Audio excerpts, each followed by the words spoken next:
Quelles sont les informations récentes concernant l'accident de la route ayant entraîné le décès des casques bleus de la MINUSCA de la rivière Ombela? La MINUSCA et la famille des opérations de maintien de la paix au sens large vit actuellement traverse actuellement des moments très difficiles suite à cet accident de la route survenu mardi dernier, au moment où un engin blindé de la police de la MINUSCA est tombé dans la rivière Ombela Mpoko juste avant de passer un pont à 35 km de Damara.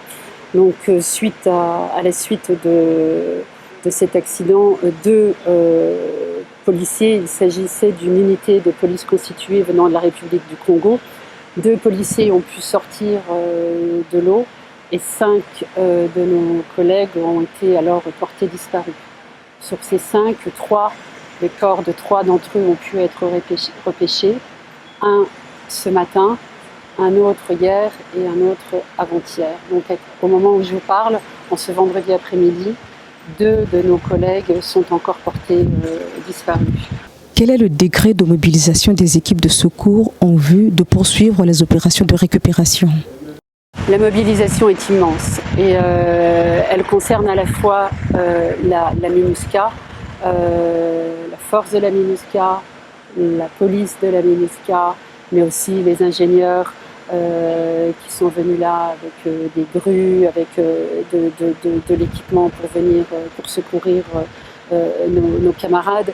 Mais également nous avons pu assister à une énorme mobilisation des populations qui vivent sur place et qui, dès le moment où l'incident a survenu, ont proposé spontanément leur soutien. Un soutien auquel la représentante spéciale du secrétaire général, Mme Rugwabiza, a rendu elle-même hommage mercredi, puisque mercredi soir, elle s'est rendue sur les lieux de l'accident, à la fois pour soutenir les collègues et donc les secours, mais également pour exprimer toute la gratitude de la mission pour le soutien apporté par les populations locales. En termes de mobilisation également pour les opérations de secours, une équipe de plongeurs professionnels venant de l'étranger est en route pour Damara et devrait arriver dans les prochaines heures. Et nous espérons que ce soutien additionnel permettra de retrouver les 2 collègues qui sont encore portés disparus.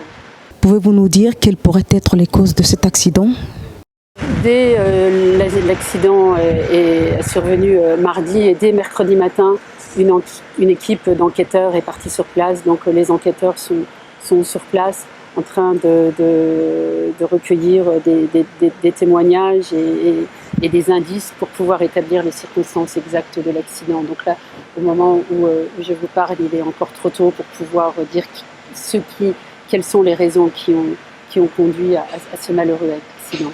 Alors les deux casques bleus, les 2 policiers qui ont pu sortir de l'eau tout de suite après l'accident avaient été immédiatement rapatriés ici à l'hôpital de la MINUSCA à Bangui et leur état est jugé stable.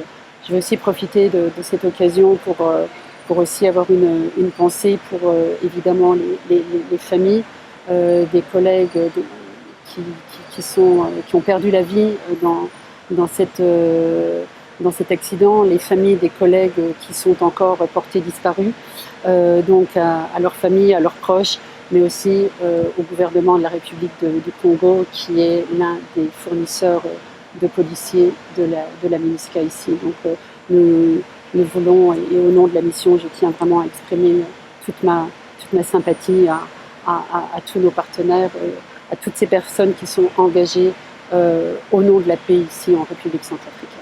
Est-ce que cet accident pourrait-il affecter la motivation de la MINUSCA à continuer sa mission de protection des civils? Non, ce drame est un moment très difficile dans la vie de la mission, mais en aucun cas il ne remet en cause notre engagement à poursuivre notre travail pour la paix et la sécurité au service des populations centrafricaines.